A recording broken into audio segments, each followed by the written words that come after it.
Bonjour, mesdames et messieurs, frères et sœurs.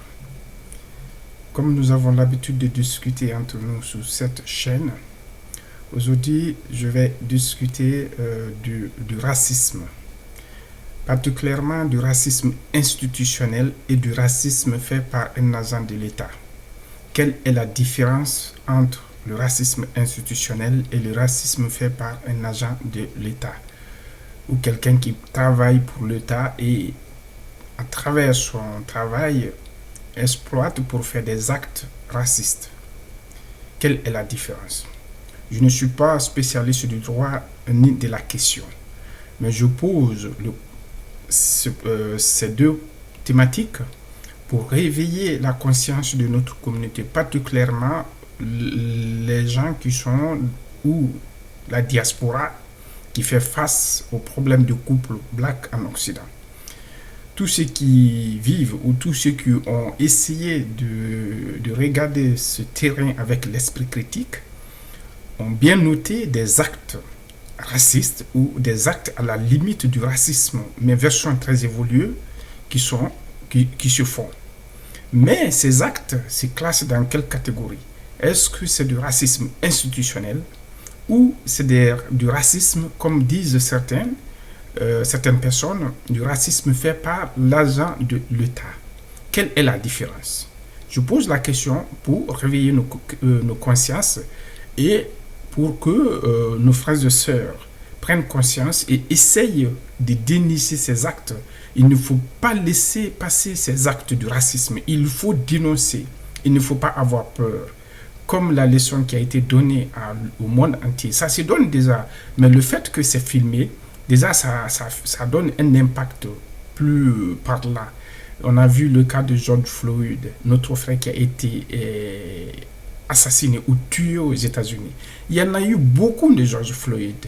Mais maintenant, comme vous voyez, à travers le numérique, on arrive à filmer et partager un peu de temps ces faits. Donc, il faut essayer aussi de développer l'esprit critique. Parce qu'à travers le monde, surtout le cas de la France, nous avons une version de beaucoup de faits de racisme très évolués qui se passent, qui sont pires que de l'assassinat aussi.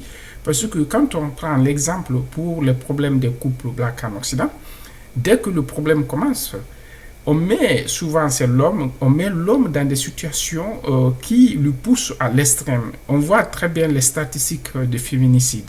Je fais une intervention sur ça, vous verrez dans mes vidéos, si vous voulez bien, vous pouvez regarder. Vous verrez que toutes les actions, le rôle de tous les acteurs, ce qu'ils font, c'est l'ensemble de toutes ces actions qui mènent au féminicide. Sinon, le féminicide n'aurait jamais eu lieu, en tout cas pas dans le milieu de la diaspora africaine. D'après les études qu'on a menées, nous avons bien identifié et compris ce qui se passe. Donc, j'interpelle vous tous de encore essayer de prendre ça en conscience. Je sais que vous avez déjà pris en conscience, mais je parle pour réveiller encore nos consciences sur ce problème. De ne pas laisser passer le racisme institutionnel ou le racisme fait par un agent de l'État. Nous sommes tous des hommes. Nous avons tous droit à une vie digne.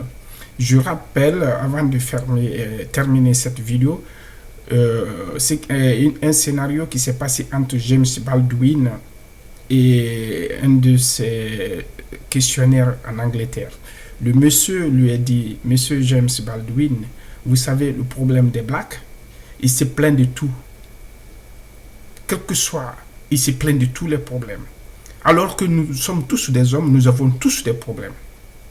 James Baldwin a répondu, oui, vous avez raison. Tous les hommes ont des problèmes. Mais vous savez, le vrai problème des blacks, on les empêche de devenir des hommes.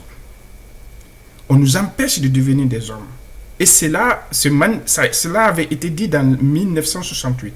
C'est une réalité aujourd'hui en 2020. Tu veux te marier? On a déjà un plan pour ta femme. Ta femme est enceinte? On a déjà un plan pour ton enfant.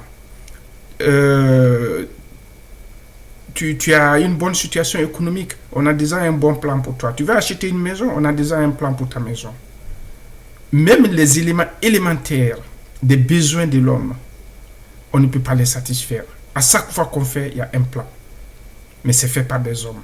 Souvent, c'est la communauté même qui initie, mais ceux qui en bénéficient, on les connaît très bien. C'est des racistes très évolués. Donc, réveillons-nous et prenons conscience.